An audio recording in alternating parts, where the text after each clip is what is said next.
안녕하세요. 클라우디아입니다. 오늘은 정인 작가의 작품 이식의 시간을 준비했습니다. 작품 속 제1교포 3세로 태어난 갱고는 자신을 벽에 걸린 옷에 비유할 만큼 불안정한 존재로 표현됩니다. 또한 화자인 그녀 역시 그런 떠도는 것만 같은 기분으로 살아가는 날이 많았죠. 끊임없이 자신의 존재를 증명하기 위해 무던히 애를 썼지만 나를 둘러싼 세상은 여전히 그들을 흔들어대고 있습니다.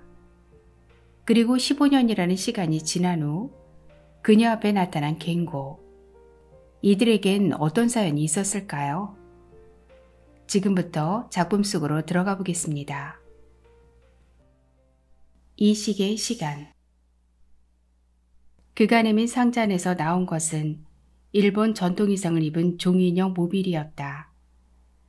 밤톨만한 크기의 화려한 옷차림을 하고 가느다란 손가락에 손톱까지 표현된 앙증맞은 남녀 한 쌍의 인형은 대나무를 깎아 만든 지지대 양쪽 끝에 매달려 서로를 향해 필사적으로 흔들렸다. 비록 장인의 빼어난 솜씨가 섬세하게 표현된 것이긴 하지만 남자가 한때나마 연인이었던 여자에게 내민 선물치고는 좀 낯간지러웠다. 그래도 이걸 고르기 위해 얼마나 발품을 팔았을까 생각하니 고맙고 감탄스러웠다. 어쩜 이리 작은 걸 이렇게 세밀하게 만들었을까? 일본 사람들 손재주는 정말 알아줘야 해. 나도 모르게 일본말이 튀어나왔다. 그는 대답 없이 싱그레 웃었다. 오랜만에 보는 웃음이었다. 계면쩍은 듯 부끄러운 듯 늘 할 말을 입안에 머금고 있는 듯한 웃음. 그 웃음을 보자 지난 시간들이 돌연 깨어나 수렁거리기 시작했다. 다 잊었는가 싶었는데 벼랑간 느껴워지면서 콧잔등이 맵싸해졌다. 나는 얼른 모빌을 내려놓고 찻잔을 들었다. 차는 너무 짙게 우러나 탁한 빛을 띠고 있었다. 찬물을 부어버리고 다시 물을 부었다. 그도 들고 있던 찻잔을 내려놓더니 둘만으로도 가득 차 보이는 좁은 거실을 휘둘러 보았다. 이 집에서 신세를 져도 될지 어떨지를 잠시 고민하는 눈빛이었다. 좁지? 그래도 너 하나 저런 건 문제 아니야. 편히 있어. 그가 무한한 듯 슬며시 웃으며 날 돌아보았다.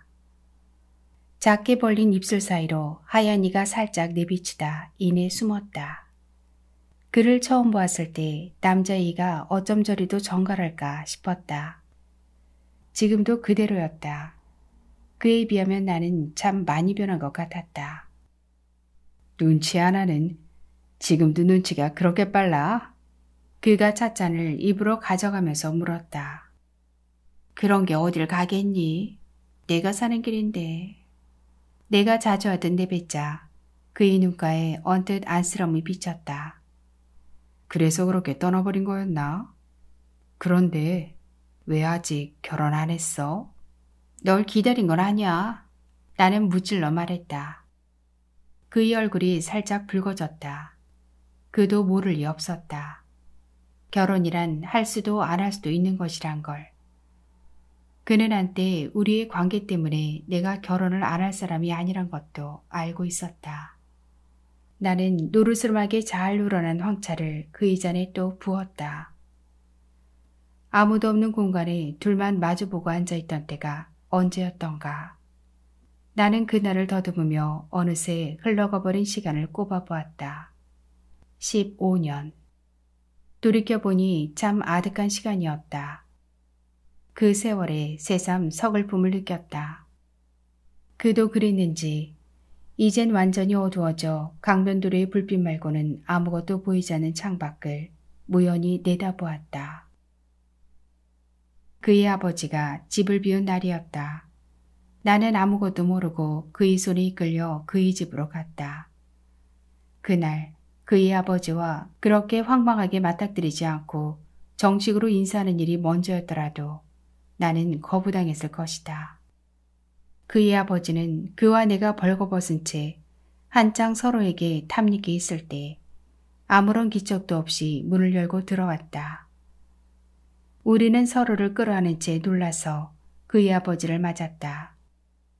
황급히 이불을 끌어다 덮었지만 내 어깨와 가슴을 다 가릴 수는 없었다. 그의 아버지는 놀라는 기색도 없이 미처 가리지 못한 내 몸을 재빠르게 훑어보았다. 유리 파편처럼 날카롭고 싸늘한 눈길이었다. 그의 아버지가 그를 쑤어보면서 차갑게 내뱉었다. 사귀려면 한국애를 사겨. 쟤는 아니야. 순간 나는 얼어붙는 것 같았다. 그의 아버지가 나가자마자 벌떡 일어섰다. 주섬주섬 옷을 주워 입는데 온몸이 마구 떨렸다. 내 출생의 비밀을 한눈에 알아본 그의 아버지가 무서웠다. 그 역시 그런 것 같았다. 그는 침대 모서리에 멍하니 걸터앉아 있을 뿐 나를 붙들지 못했다.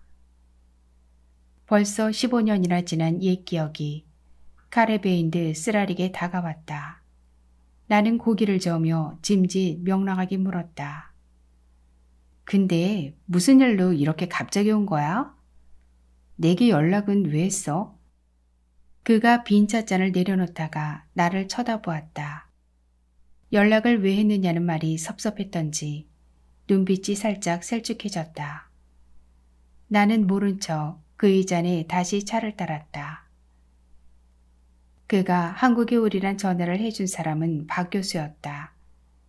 박 교수는 나보다 30살 아래인 교토의 알대학교 유학 동기였다. 나와는 대면대면했지만 그와는 막역한 사이로 2, 3년에 한 번씩은 만나기도 했던 모양이었다. 박 교수는 그의 간곡한 부탁이었다며 오랜만에 연락을 해왔다. 그가 한번 보고 싶어 하니 전화번호를 가르쳐줘도 되겠냐는 것이었다. 나는 망설이지 않았다. 언젠가 한 번은 만나고 싶은 사람이었다. 잠시 후 그에게서 전화가 왔다. 나는 어제 헤어진 사람처럼 심상하게 반겼다. 마음속에선 바람 부는 호수의 잔물결 같은 파장이 끊임없이 일고 있었다. 저 가방. 그가 턱짓으로 현관에 둔 커다란 트렁크를 가리켰다. 가방이 왜? 나는 차를 한 모금 마시며 눈짓으로 물었다. 그는 말없이 찻잔을 내려놓고 일어나더니 밖을 내다보았다. 강 건너 강변도로에는 노란 불빛들이 줄지어 내달리고 있었다. 그는 한참 동안 그 풍경을 묵묵하게 내다보았다. 이윽고 그가 나를 돌아보았을 때는 눈빛이 한층 애잔해져 있었다. 너한테 오래도록 미안했어. 넌 그 말을 할 기회도 안 주고 떠나버렸지. 세월이 아무리 흘러도 내가 어디 있더라도 언젠가는 만나서 그 말을 꼭 하고 싶었어. 물론 어떤 사람에게는 미안하다는 말만으론 끝나지 않을 수도 있어. 너에게도 그런 심정이야. 내가 한국에 온 건 아버지 유언 때문이야. 아버지는 자신의 죽음을 고향바다에 뿌려달라고 하셨어. 왜 그렇게까지 집착하는 것인지 아직도 이해되진 않지만 돌아가시고 나니까 그 부탁은 들어주고 싶었어. 그동안 그의 아버지를 까마득히 잊고 있었다. 모욕당한 내 영혼이 그에 대한 기억을 용서하지 않았다. 만약 기억하고 있었다면 나로선 불행했을 것이다. 시도 때도 없이 그에 대한 생각들이 떠올라 유령에 시달리는 듯 했을 테니까. 나는 별 관심도 없으면서 물었다. 고향이 어딘데? 고성에 있는 바닷가 어디라고 하셨어. 아버지가 간직했던 주소를 가져왔어. 벼랑간 그가 들고 온 트렁크가 미심쩍어졌다. 아니나 다를까. 그는 아버지의 유고를 가방에 넣어왔다고 했다. 등줄기로 뻗치는 섬뜩함에 나도 모르게 진저리가 났다. 찻상을 밀쳐놓고 불이 나게 현관으로 나갔다. 그의 트렁크가 되똑하니 현관을 지키고 있었다. 도대체 왜? 나는 그를 돌아보며 소리쳤다. 그가 당황해서 마치 그 외에 다른 것은 없다고 확인이라도 시키려는 듯 나를 방으로 끌고 가 이런저런 사정을 설명했다. 뼈가루기는 하지만 비행기로 오다가 혹시 엑스레이에 걸릴까 싶어 통관이 덜 까다로운 배를 탔다거나 유골함을 보자기에 싸서 트렁크에 넣고 가장자리를 잘게 부순 스티로폼으로 메워 움직이지 않도록 단단하게 여몄다거나 그런 얘기들이었다. 그렇다고 사회스러운 느낌이 가시는 건 아니었다. 더구나 그의 아버지였다. 나는 좀처럼 그 상황을 받아들일 수가 없었다. 하지만 미안하다고 몇 번이나 머리를 조아리며 정 못 견디겠다면 가겠다는 말에 그만 마음이 약해지고 말았다. 밤은 이미 깊었고 아버지의 유언을 받들겠다고 그는 먼 길을 왔다. 그런 사람을 찬바람 속으로 내모는 것은 차마 못할 짓이었다. 그러니 더욱더 화가 나 그를 몰아세웠다. 적어도 미리 양해는 구했어야 하는 거 아니냐고. 내가 왜 너희 아버지 유고를 내 집에 들여야 하느냐고. 분노에 떨던 내 목소리는 결국 물기에 젖어 갈라졌다. 그가 나를 와락 끌어안았다. 그에게서 마른 꽃향기가 났다. 오래전 그의 가슴에 안겨 함께 피웠던 담배 냄새였다. 나는 끝끝내 그를 밀쳐냈다. 그가 막막한 얼굴로 무릎을 꿇듯 주저앉았다. 미안해. 정말 미안해. 꼭 와야만 했어. 아버지가 돌아가시자 너가 더욱 생각났어.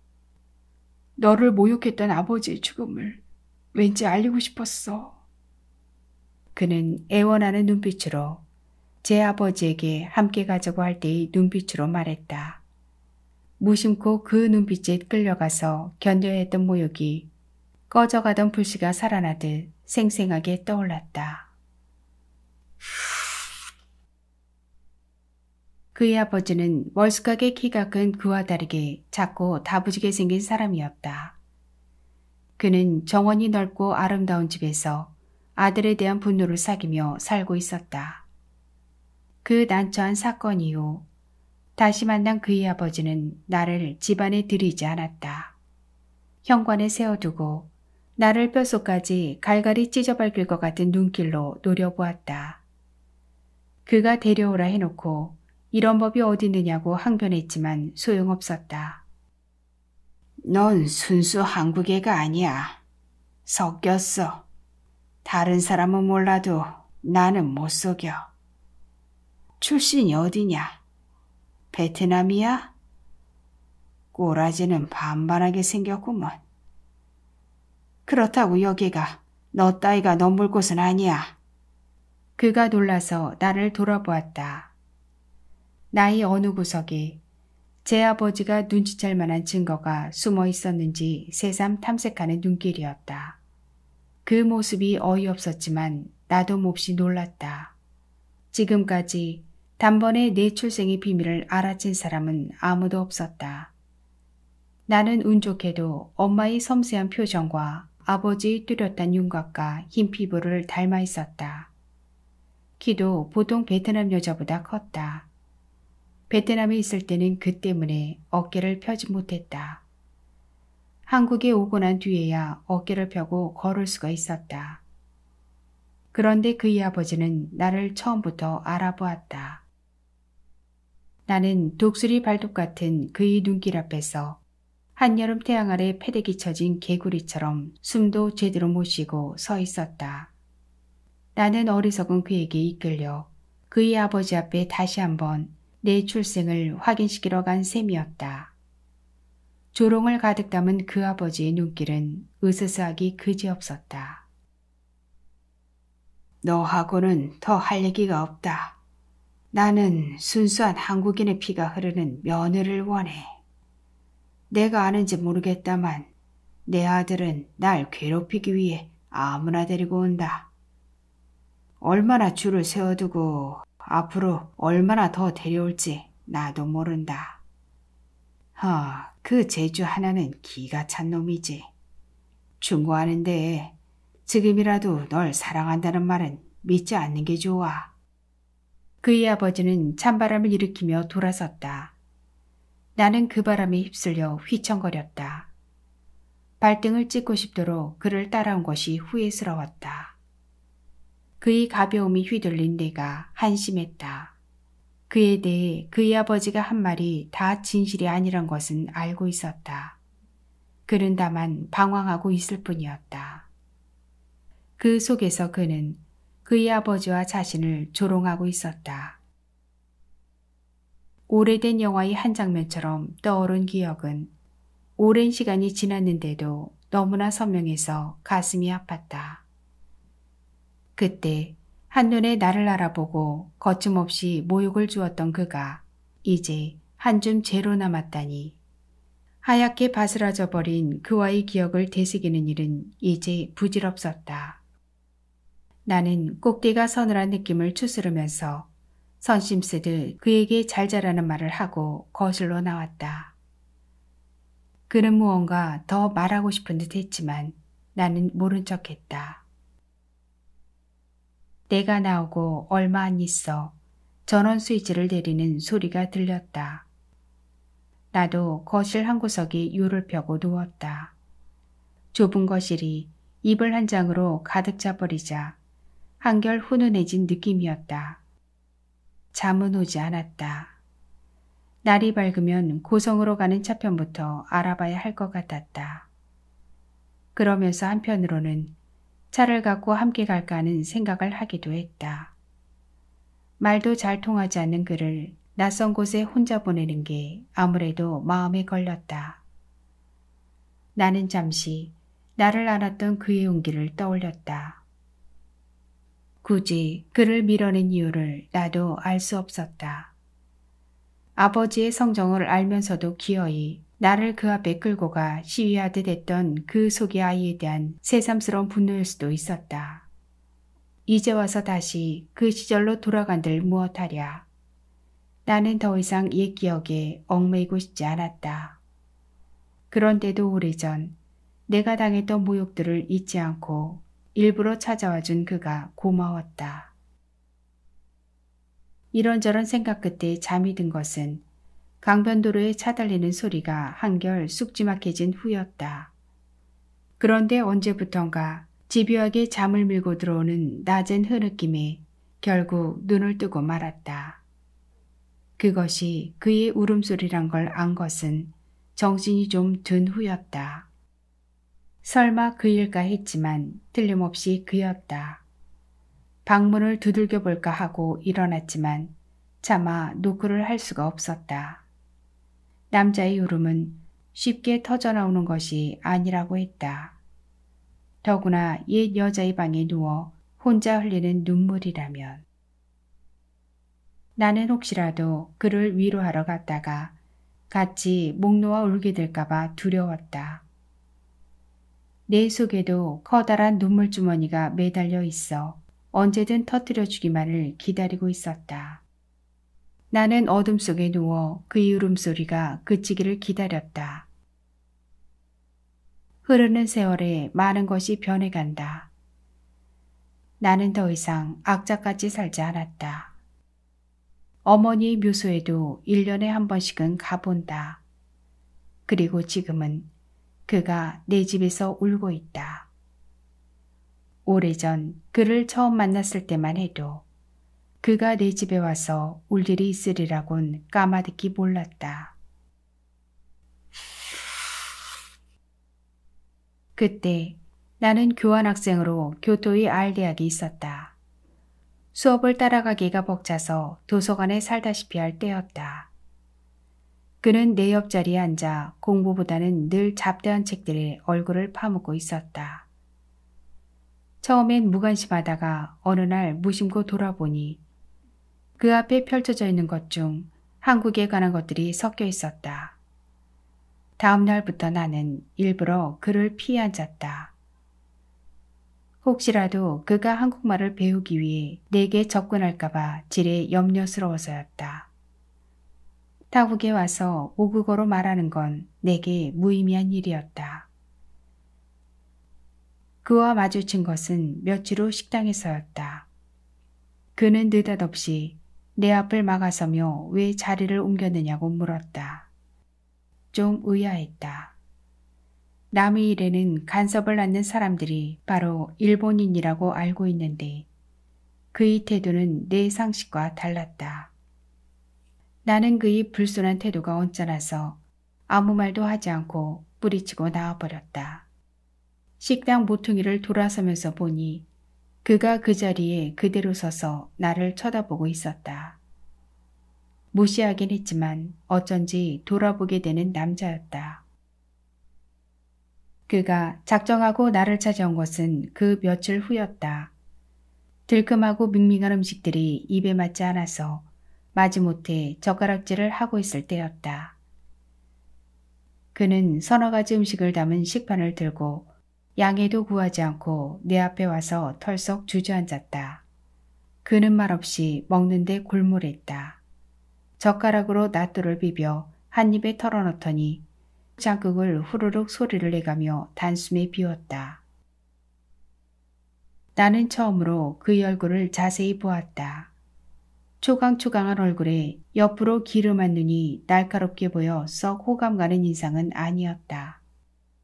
하지만 몸에 밴 귀태가 어딘가 쓸쓸한 듯한 분위기와 어우러져 사람을 끄는 매력이 있었다.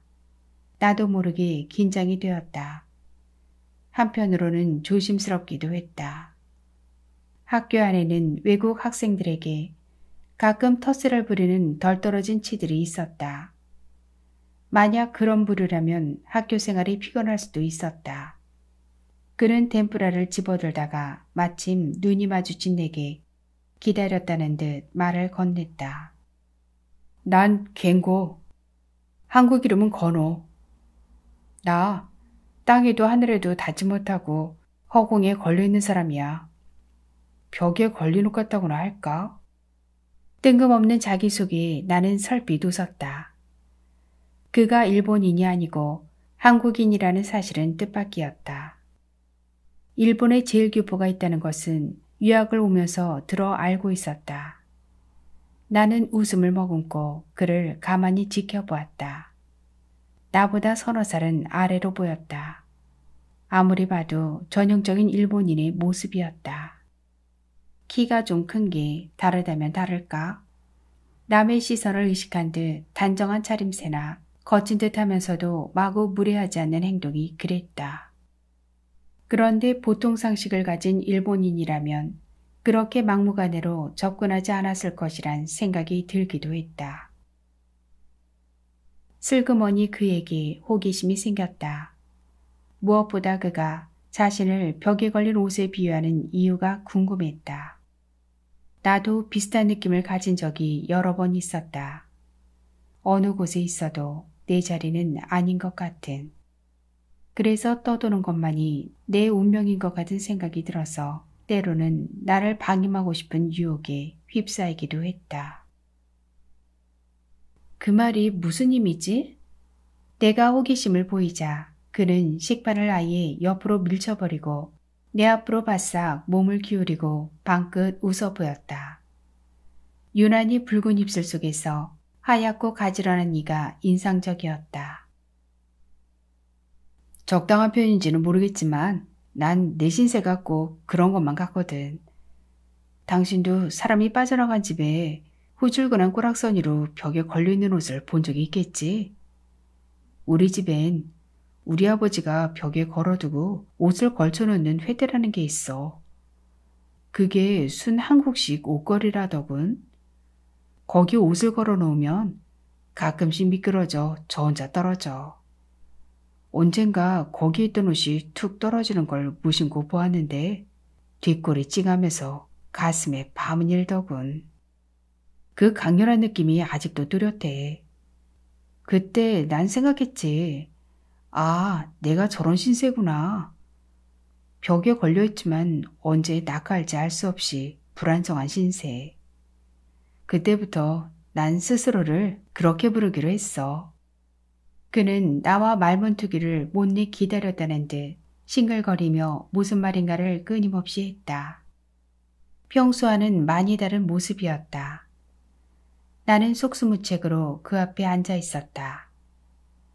말이 익숙하지 않아 들리는 말도 있고 들리지 않는 말도 있었다. 그 사이 불안정하다고 해야 할지 부산하다고 해야 할지 알 수 없는 느낌이 계속되었다.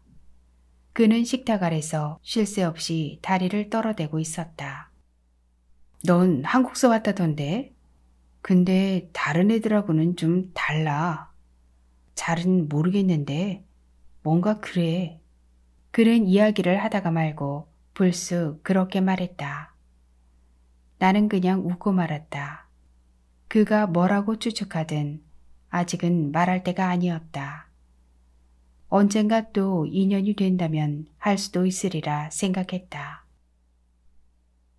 우리 아버진 제일교포 2세야. 자신의 삶과 생각에 대해 의심이라고는 없는 사람이야. 할아버지 때는 고생했지만 아버지는 돈을 모으는 능력이 있어서 꽤 부자이기도 하지. 할아버지도 아버지도 일본서 산 지가 수십 년이 됐는데 생활 방식이나 의식 같은 것은 아직도 순 한국식이야. 할아버지야 돌아가셨지만 아버지는 무슨 사명에 사로잡힌 것처럼 내게도 끊임없이 그걸 강요해. 아주 미칠 것 같아. 아버지는 돈벌이에 빠져서 날 오랫동안 방치했어.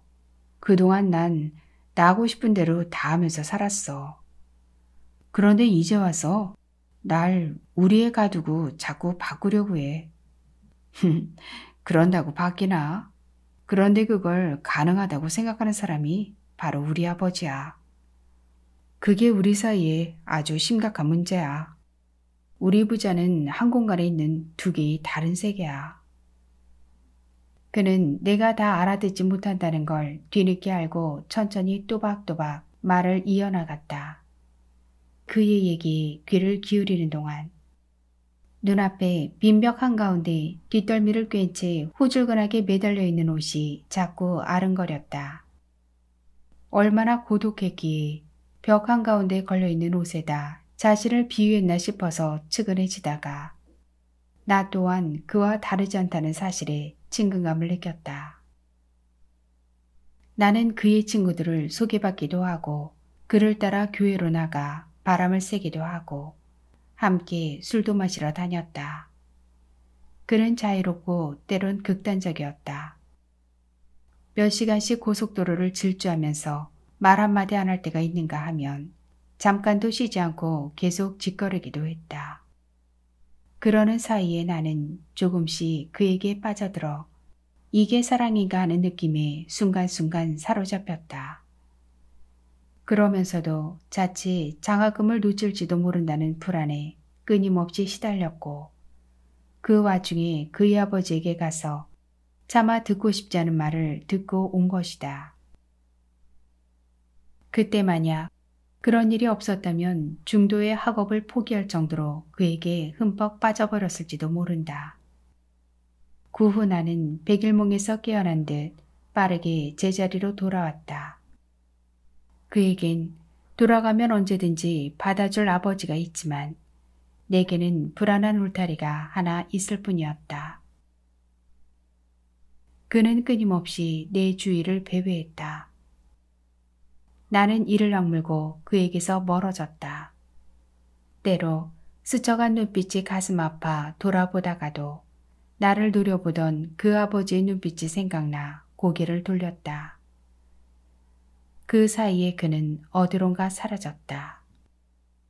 그의 친구가 내게 소식을 물어왔을 때야 그 사실을 알았다. 그는 어디에도 보이지 않았다. 간혹 어린 여자애와 가정을 꾸렸다고도 하고 작은 장사를 시작했다는 소문도 있었지만 정작 그와 연락되는 사람은 아무도 없었다. 나는 아마도 그가 그 두 가지를 다 하고 있을 거란 생각을 하면서 내심 소식을 기다렸지만 귀국할 때까지 들을 수가 없었다. 그 후 우리는 가끔 풍문으로 소식을 들었다. 그는 오래 방황했고 나는 불안한 시간 강사 자리나마 지키고 있었다. 그리고 또 몇 년이 흘러간 것이다. 그의 울음은 낮고 즐겼다. 화장실에 다녀오면서 보니 어느새 트렁크를 들여갔는지 보이지 않았다. 그걸 앞에 두고 그는 새삼 아버지와의 옛 시간을 돌아보고 있는지도 알 수 없었다. 모든 흘러간 시간은 가슴에 회한을 남긴다. 하지만 나는 그로 인해 잠시나마 행복했던 때가 있었다. 봄바람 속에서 하얗게 하늘을 덮던 벚꽃 숲속으로 달려가 그와 첫 키스를 하고 정사를 나눴다. 밍밍하게 입안을 감돌던 그의 침맛을 아직도 나는 기억한다. 그는 내게 화려한 봄날을 선물한 사람이었다. 이제 봄날은 가버리고 그가 내 곁에 와서 내 아픔까지 건드리며 저렇게 울고 있구나. 나는 결국 베개의 얼굴을 파묻었다. 한동안 돌아보지 않은 나의 옛 시간들이 부스스 잠을 깨고 있었다. 오래된 집의 문이 열리듯 삐걱거리는 소리를 내면서 서서히 떠오른 기억은 습기찬 바람을 머금고 내 가슴을 마구 휘저었다. 나는 희부만 어둠 속에 누워 그 바람 소리를 들었다. 바람 소리는 어머니의 노래하는 목소리를 닮아 있었다. 어머니는 아버지와 꼭 1년을 살았다고 했다. 그 1년 동안 어머니는 여자가 평생 받을 사랑을 다 받았다고 아련한 눈빛으로 말하곤 했다. 아버지는 내가 태어난 것을 알지 못하고 떠났다. 한국군들이 완전히 철군한 다음 해였다. 1년 만에 떠나버린 사랑을 위해 온 생애를 기다린 어머니는 숨을 거두는 순간에는 반백의 머리였다. 지금 내 나이보다 어린 나이였다. 어머니는 아버지를 만날 기억도 없이 세월에 부대끼며 살았다. 그래도 한 가닥 희망을 놓지 않았다. 영원할 것 같던 전쟁도 끝이 있더라. 언젠가는 만날 수도 있을 거야. 그 신락 같은 희망을 붙잡고 악자까지 살아내던 어머니를 무너뜨린 것은 댕기열이었다. 한국으로 갈 길이 막 열리고 난 직후였다. 어머니는 마지막 숨을 몰아쉬면서 내 손에 쥐어준 증명들을 다시 한번 확인했다. 그때까지 한 번도 뺀 적이 없는 색깔 변한 은반지와 필사적으로 모은 돈과 나를 한국에 데리고 나갈 사람이 연락처와 엄마의 편지를. 반지 안쪽에는 아버지의 이름이 새겨져 있었다. 장수택.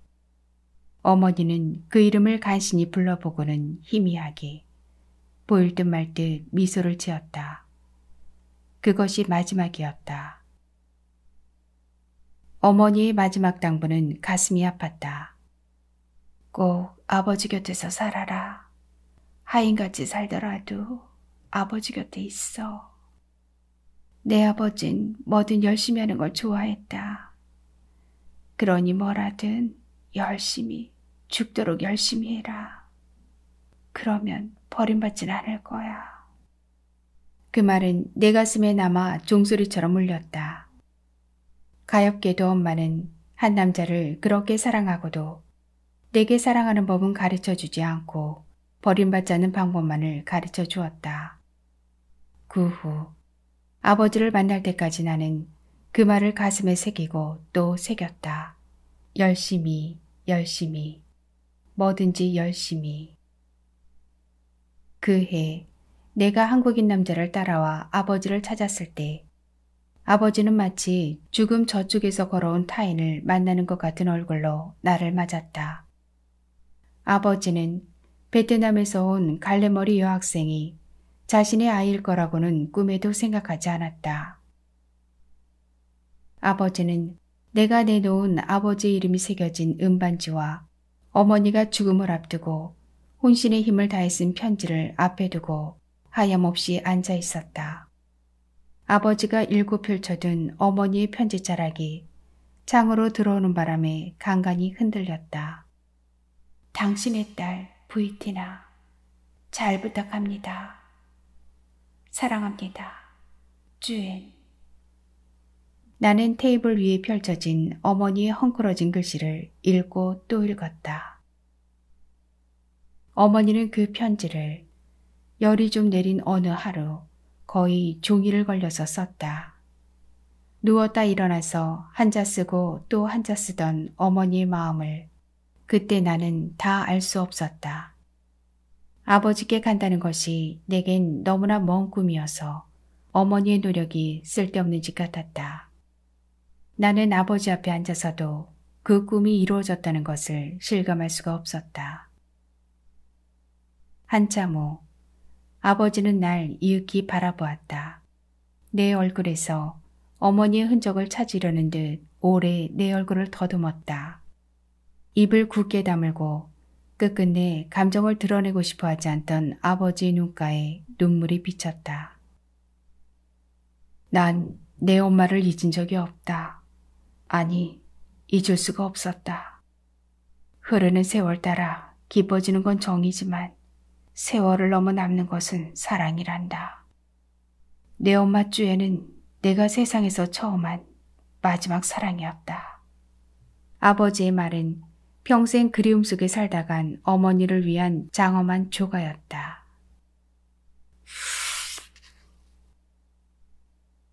아버지는 자신의 가족 앞에서 옛사랑을 부족할 만큼 비겁하지 않았다. 나는 아버지가 고맙고 자랑스러웠다. 나의 어머니의 당부처럼 뭐든지 열심히 했다. 한국어를 습득하고 검정고시를 준비하면서부터는 누구보다 잘하기 위해 밤을 낮처럼 살았다. 그것이 어머니에겐 버림받지 않는 방법이었지만 내겐 사랑받는 방법이란 걸 엄마는 미처 몰랐다. 나에 대한 아버지의 애정은 지나친 구석이 있었다. 어쩌자고 아버지는 그렇게 드러내놓고 나를 사랑하셨는가. 그동안 못다 준 사랑을 다 하려는 듯 아버지는 말끝마다 나를 앞세웠다. 언니니까, 언니라서. 그 말이 내게는 힘이 되었지만 동생이나 동생의 어머니에겐 참기 힘든 일이었다는 걸 그때 몰랐다. 나는 나를 죽여 세우는 아버지의 말을 기대 삼아 앞만 보고 달렸다. 혹시 거리의 소녀가 되어 떠돌까봐 조마조마했던 나는 아버지가 쳐주는 박수에 마구 신이 났다. 넌 소름 끼치도록 즐기고 독한 인간이야. 난 네가 싫어. 어느 날 동생은 짐승처럼 이빨을 드러내며 말했다. 그때의 나는 누구에게라도 그런 말을 들을 만큼 지독했다. 대학 입시 때는 갑자기 터진 맹장으로 수술한 다음 날인데도 기어이 시험장에 가서 시험을 치렀다. 뒤늦게 시작한 공부에 마음이 급해서 고등학교 검정고시를 통과하자마자 바로 대학 입시를 준비해 처음 치르는 시험이었다. 나는 잠시도 시간을 허비할 수가 없었다. 치열한 노력 끝에 2, 3년 늦긴 했지만 대학에 무난히 입학했다. 아버지는 그 이야기를 자랑삼아 자주 떠벌였다. 어느 날 술을 한 잔 마신 아버지는 입시를 앞둔 동생의 마음을 헤아리지 못하고 또 그 얘기를 했다. 여자든 남자든 뜻을 세우면 끝까지 해내는 근성이 있어야 해. 너라면 이렇게 해냈겠나. 넌 뭐든지 언니만큼만 따라해라. 언니 발치만 따라가도 넌 지금보다 더 잘할 수 있을 거야. 그날 동생은 세수를 하고 방으로 들어가려는 나를 붙잡았다. 충혈된 눈빛에 어린 증오심은 동생의 마음이 어떤지를 보여주고 있었다. 미안하다는 말도 소용없었다. 난 이제부터 널 증오할 거야. 어디서도 행복하지 못하게. 네가 오기 전엔 나 이렇게 비참하지 않았어. 넌 우리 엄마랑 나를 지옥으로 빠뜨렸어. 나는 한순간에 무너져 버렸다. 난생 처음 비수를 들이대는 듯 살기 어린 저기를 본 나는 당황했다. 잠을 이룰 수가 없었다. 캄캄한 어둠 속에서 동생의 눈이 파랗게 불을 켜고 나를 노려보았다. 눈을 감으면 동생이 나를 잡아먹을 듯 쏘아보았다. 그동안 나는 동생의 입장 같은 건 헤아려 본 적이 없었다. 어쩌면 남이 둥지에서 깨어난 뻐꾸기 새끼처럼 동생을 둥지 밖으로 밀어내고 싶어 했는지도 모른다. 하지만 동생은 위태한 순간 나를 향해 거침없이 날카롭게 그지없는 손톱을 들이밀었다. 그 후 동생은 어쩌다 한 번씩 보여주던 웃음마저 걷어버렸다. 동생 어머니의 냉대는 갈수록 노골적이었다. 뿌리 깊지 못한 나무는 작은 바람에도 흔들리고 한번 상처 입은 뿌리는 다시 자라기 어렵다. 나는 비로소 내 자리를 돌아보았다. 독불장군 같은 아버지의 위험 때문에 겉으론 고요했지만 속으론 곳곳에 살얼음이 끼어 있었다. 어머니는 내게 사정없이 불친절했고 아버지 모르게 굳은 일들을 도맡아 시켰다. 친척들은 내 앞에서 웃어도 돌아서서는 굴러온 돌이 박힌돌 뽑게 생겼다고 수군거렸다. 결국 1년이나마 집을 떠나야겠다고 결심한 것은 태풍의 중심에서 일단 벗어나기 위한 방편이었다. 그때 마침 일본으로 갈 기회를 잡지 못했다면 나의 생은 또 어떻게 흔들렸을지 알 수 없었다. 나는 이나마 뿌리를 내린 생이 감사했다. 다행히 그의 울음소리가 서서히 잦아들었다. 나는 조마조마한 영화가 한편 끝난 것 같은 안도감을 느끼며 눈가를 적신 눈물을 닦아냈다. 이젠 강변도로의 찻소리도 거의 끊기고 바람소리만이 방의 정적을 더욱 흔들어 놓고 있었다. 나는 그가 짧은 시간이나마 숙면을 취하기를 바라며 간혹 베란다 창을 흔드는 바람소리를 듣고 있다가 한순간 잠속으로 빠져들었다. 그는 벌써 현관에 나가 있었다. 무덤덤한 얼굴로 유골함을 가슴에 안고 서 있는 모습이 죽음 같은 건 삶의 뒤편일 뿐이라고 조용히 항변하고 있는 것 같았다.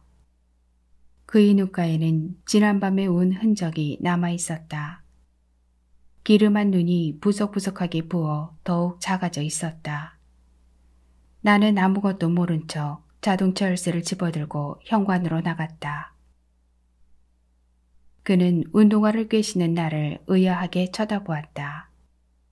무슨 일이냐는 듯 눈을 끔뻑이는 그의 얼굴이 천진해 보였다. 내가 운전해 가겠다는 말에 그는 완강하게 고개를 저었다. 워낙 강경해서 잠시 혼자 보낼까 하는 생각도 했지만 지난밤 그가 흘린 눈물이 내 가슴에도 흘러들어 도저히 그럴 수가 없었다. 내가 하고 싶어서 그러니까 부담스럽게 생각하지 마. 나는 단호하게 그의 등을 떠밀며 밖으로 나왔다. 엘리베이터 안에서 그는 고맙다고 말한 후 한참 동안 내게서 눈을 떼지 않았다. 사람을 깊이 응시하는 건 그의 버릇이었다. 나는 그의 웅숭 깊은 눈길에서 묘한 안도감을 느꼈다. 넌 참 안 변했어? 그가 진심인지 인사치레인지 모를 말을 불쑥 내뱉었다. 나는 싱긋 웃고 말았다. 문득 우리 앞에 흘러간 시간들이 뭉텅 베어져 나간 느낌이었다. 그 도련한 느낌을 낯설게 바라보면서 한결 기분이 나아졌다. 밖으로 나오자 바람이 거세게 옷 속을 파고들었다. 며칠째 강풍이 예고돼 있었다. 그를 혼자 보냈다면 내내 마음이 불편했을 날씨였다. 그는 끄느름한 하늘을 염려스러운 눈길로 올려다보았다. 눈이라도 한바탕 퍼부을 것 같은 날씨가 못내 걱정스러운가 보았다. 정말 괜찮겠어? 날씨도 이런데 눈이라도 오면 어떡해? 여기서 구성까진 2시간 정도야. 눈이 잘 안 오는 데니까 염려 안 해도 돼. 그가 비로소 안심이 되는지 나를 따라 걸음을 떼놓았다. 그는 풋풋했던 그때보다 좀 더 일본인에 가까운 모습을 갖고 있었다. 조심스럽고 예의 바르고 혹시 폐가 될까봐 자꾸 마음을 쓰는 모습이 예전과 달랐다. 그는 주차장까지 가면서도 말이 없었다. 이따금 바람에 헝클어진 머리카락을 쓸어 올릴 뿐 뭔가 골똘한 생각이 잠겨 있었다. 나는 그가 처음으로 자신의 뿌리가 시작된 땅을 걸어가면서 무슨 생각을 하고 있는지 궁금했다. 이젠 할아버지도 아버지도 가버려 의미조차 가벼워진 땅이었다. 그가 했던 그 많은 갈등들에 아무도 딴죽걸 사람 없이 혼자 남아서 그는 과연 자유로워진 것일까? 알 수 없는 일이었다. 그는 조수석에 올라앉아 안전벨트를 하고 무릎 위에 놓인 유골 상자를 한번 어루만져 보고는 나를 쳐다보았다. 정말 고마워. 이런 수고까지 바란 건 아니야. 널 보고 싶었던 거지. 나는 놀라서 그를 돌아보았다. 뚜렷한 한국말이었다. 그가 문장이 완성된 우리말을 한 것은 처음이었다. 그것은 그에게도 나에게도 자칫 이국의 언어가 될 뻔했던 말이었다. 한국말을 잘하네? 이제 그 정도는 많이. 잘 생각하면 할 수 있어. 그의 말은 다시 일본말이었다. 어릴 땐 집에선 식구들이 한국말을 썼으니까 마음먹었으면 잊지 않았을 거야. 근데 아버지가 너무 강요하니까 하기 싫었지. 학교에 다니면서부터는 집에 있는 시간이 줄어드니까 우리말 쓰는 게 조금씩 더 힘들어졌어. 갈수록 일본말이 편해지는데 집에선 실수를 튀어나와도 아버지가 호통을 쳤어. 엄마는 어쩔 수 없는 거라고 어차피 남의 땅에서 살 건데 알아서 하도록 내버리두라고 하셨지만 소용없었어. 그런 문제로 늘 싸우다가 내가 고등학교 갈 무렵 결국 두 분은 이혼을 하셨어. 난 아버지가 정말 싫었어. 그러다 보니까 나중엔 그나마 갖고 있던 한국에 대한 관심도 없어지고 반항의 세월이었지. 그가 우물한 눈길로 먼 곳을 바라보았다. 그새 하늘이 점점 내려앉다니 쌀랑눈이 흩날리기 시작했다. 그는 이제 예전의 그가 아니었다. 그러고 보니 다리도 떨지 않았다. 한국 속담에 다리 떨면 복 나간다는 말이 있대. 아이 그만 좀 해. 그와 만날 때마다 했던 말이었다. 그러면 그는 존재감의 확인이라며 웃어넘겼다. 그 말이 가슴 아파서 그 후에는 눈에 거슬려도 말하지 않았다. 남의 땅에서 존재감을 느끼며 살아가는 일이 얼마나 고달픈지 나도 잘 알고 있었다. 그 두렵고 서러운 감정이 내 가슴 속에 지금도 파편처럼 살아있었다. 그때 난 끝내 너의 이야기를 못 듣고 헤어졌어. 넌 한사코 얘기하기를 싫어했지. 그때 넌 참 필사적으로 느껴졌어. 필사적. 그 말이 묘한 서글픔으로 다가왔다. 그랬다. 나는 필사적이었다. 어머니도 그렇게 살았고 나도 그렇게 살았다. 그렇게 살지 않으면 내 작은 두 발이 디딜 데가 없는 것 같다. 늘 조바심 나고 두려웠다. 나는 남편도 없이 혼자 살았던 젊은 엄마도 이랬으리라 생각하면서 악착같이 버텨냈다. 만약 엄마가 그렇게 살지 않았다면 내가 아버지 곁으로 돌아올 수 없었으리라 생각하면 잠깐도 방심할 수 없었다. 그 시간에 대해 후회는 없었다. 필사적으로 최선을 다했기에 약간의 회한은 있었다. 내가 원한 것은 아니지만 동생이 받은 상처는 컸다. 얼마 전 시내에서 우연히 마주쳐 반가워서 다가가는 나에게 동생은 누구세요? 라고 대묻고는 뒷모습조차 싸늘해져서 멀어져 갔다. 그 뒷모습에 지금도 마음이 아리다. 고성은 언젠가 친구를 따라 가본 적이 있었다. 낚시를 좋아하는 작은아버지를 둔 친구였다. 고성 어딘가 바닷가에 낚시배를 사놓고 낚시꾼들을 섬에 실어 나르는 일로 밥벌이를 하고 있었다. 동네 이름은 잊었지만 아주 한적한 바닷가에 있는 경관이 뛰어난 곳이었다. 마침 보름밤이어서 바다 쪽으로 기우스름하게 뻗친 가지에 달이 커다랗게 걸려있던 모습은 한 폭의 그림으로 내 가슴에 남아있었다. 그 친구와 연락을 하지 않은 지도 꽤 되었다. 이 땅에서 20여 년을 사는 동안 세월과 함께 잊힌 사람들이 꽤 있었다. 내가 떠나온 곳에 살던 사람들은 말할 것도 없고 지금은 아버지마저 잊게 될까 두려웠다. 아버지는 내가 일본으로 떠날 때 그랬듯 돌아올 때도 반갑게 맞았다. 그러나 아버지는 나를 집으로 바로 데려가지 않았고 호텔 한식간에 앉아 이제 할 만큼 했으니 따로 살자는 말을 어렵사리 꺼냈다. 무던히도 지친 얼굴이었다. 그 사이에 어떤 결정들이 오갔을지는 듣지 않아도 알 수 있었다. 적당한 시기에 알맞은 결정인 것 같았지만 내겐 충격이었다. 그 후 나는 2년에 한두 번 정도 아버지를 만났다. 내가 먼저 아버지를 찾은 적은 없었다. 그게 아버지가 원하는 방식이었다. 아버지는 어머니에게 사랑을 쏟아놓고 죽는 날까지 그리움 속에 살게 했듯이 나도 그러길 원하는 모양이었다. 다행히 그리움은 점점 옅어지고 있었다. 갱구 아버진 아름다운 곳에서 어린 시절을 보내신 것 같아. 그는 흩날리는 눈 속에서 흐릿하게 멀어져가는 바깥 풍경에 눈길을 둔 채 고개를 끄덕였다. 그렇게 얘기하셨던 것 같아. 오래전에 한번 다녀가시긴 했는데 발전은 했지만 옛 모습이 다 사라졌다고 안타까워하셨던 생각이 나. 난 그때 옛 생각에만 사로잡혀 있는 아버지를 도저히 이해할 수가 없었어. 우리는 소통이 되지 않았지. 그 땅에서 나고 자란 나로선 너무 힘든 일이었어. 나는 아버지 나라의 말을 잊으면 안 된다는 어머니에게 잡혀 글자를 알만한 나이가 되면서부터는 한글을 익혔다. 내 앞에 놓인 한글책 속에는 철수와 순이와 바둑이가 있었다. 어머니가 배우려고 아버지에게 받아둔 책이었다. 그렇게 익힌 글자가 얼마 되지 않았는데도 한글을 공부하기 시작하자 익히는 속도가 빨랐다.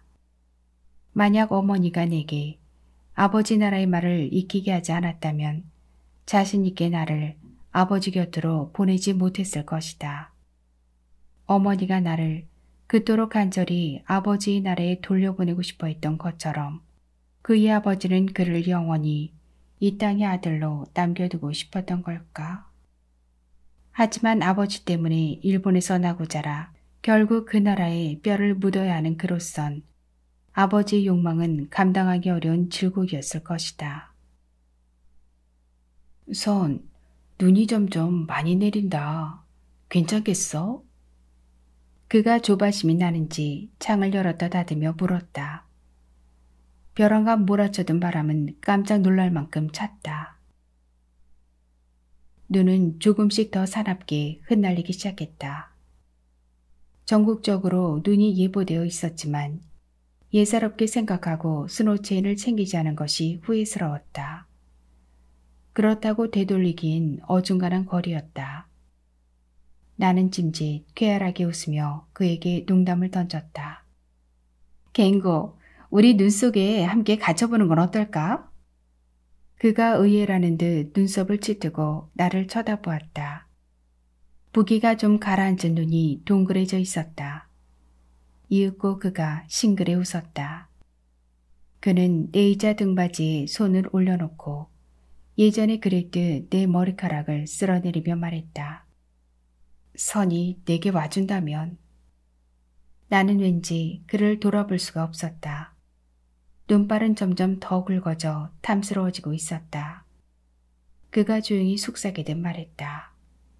나는 아무래도 한국인으로 살아가긴 어려울 거라고 생각했어. 아버진 내가 한국인으로 살아가길 마지막까지 바랐지만 나로선 정말 어려운 일이었어. 아버진 유산으로 날 협박하기도 했어. 말을 듣지 않으면 한 푼도 없다고. 그 말이 그렇게 우스울 수가 없었어. 아버지도 무일푼으로 남의 나라에 와서 그 많은 걸 다 읽었는데 나라고 못할 것 같으냐고. 그래서 아버지를 화나게 하는 짓을 많이도 하고 다녔어. 선이 나를 피할 무렵부터 학교에 가지 않았잖아. 그때부터였어. 난 정처 없이 돌아다니면서 악질적인 거 말고는 다 해봤어. 생각해보면 아버지나 나나 쓸데없는 짓을 한 것 같아. 결국 아버진 가고 나 혼자 이렇게 남겨질 것을 말이야. 일본에서 나고 자란 내게는 한국이 아무리 노력해도 가 닿을 수 없는 하늘처럼 느껴져. 난 더 이상 내가 누군지 고민하고 싶지 않았어. 그래서 아버지만 돌아가시면 귀화할 거라고 생각하고 있었어. 그런데 막상 그럴 때가 되니까 잘 모르겠어. 바깥이 소음이 뒤섞여 그의 궁금할 소리가 가까워졌다 멀어졌다 했다. 그는 자신의 무릎 위에 놓인 유골함에 두 손을 올려놓고 마치 아버지 당신이 답을 좀 해보라는 듯 독독 두들겼다. 내게는 필사적으로 닿고 싶었던 아버지의 나라가 그에게는 어떤 의미가 있을지 잘 모르겠다는 그의 마음이 어디에 머물 것인지 나로선 알 수 없는 일이었다. 지금은 무엇보다 점점 굵어지는 눈 속을 어떻게 통과해 목적지에 무사히 이를 것인지 그것만이 중요했다. 그래서인지 이 자리 이 작은 공간에 둘이 함께 있다는 사실이 더없이 다행스럽게 생각되었다. 작품은 여기서 끝이 납니다. 우리가 그들의 삶을 바꿔놓을 수는 없지만 그들의 삶에 귀를 기울임으로써 세월과 함께 잊힌 사람들을 기억하는 것이 바로 작가의 시선이 아닐까 생각해 봅니다. 정인 작가는 2000년 21세기 문학의 떠도는 섬, 한국 소설에 당신의 저녁이 당선되면서 작품 활동을 시작해 그 여자가 사는 곳, 만남의 방식, 누군가 아픈 밤 등이 있습니다. 정인 작가는 사회적으로 공헌되는 신념이나 가치, 그리고 실제 사이의 협곡으로 겪게 되는 약자들의 고통을 그려내면서 지금도 활발한 작품 활동을 통해 함께하는 따뜻한 세상을 만들어가고 있습니다. 오늘도 건강하고 고운 하루 되세요. 구독과 좋아요 그리고 알림은 클라우디아 책방에 큰 힘이 됩니다. 감사합니다.